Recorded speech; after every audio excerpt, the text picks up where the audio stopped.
বাঁশবেড়িয়া হংসেশ্বরী মন্দির আমার বাড়ির খুবই কাছে। এই মন্দিরটি বাড়ির কাছেই যদি এত সুন্দর একটা মন্দির থাকে, যেটা ইতিহাস আর প্রাকৃতিক সৌন্দর্যে ভরপুর, তবে কার না ইচ্ছা হবে একটু ঘুরে আসতে।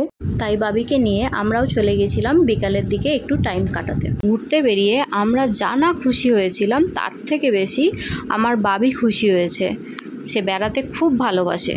খুব ছোট্ট করে এই মন্দিরের একটু ইতিহাস বলি। এই মন্দিরটি রাজা নৃসিংহদেব 1799 খ্রিস্টাব্দে নির্মাণ কার্য শুরু করেন, কিন্তু 1802 খ্রিস্টাব্দে তার মৃত্যু ঘটলে মন্দিরের নির্মাণ কার্যটি বন্ধ হয়ে যায়। পরবর্তীকালে তার বিধবা স্ত্রী রানী শঙ্করী মন্দিরটির নির্মাণ কার্য সমাপ্ত করেন 1814 সালে।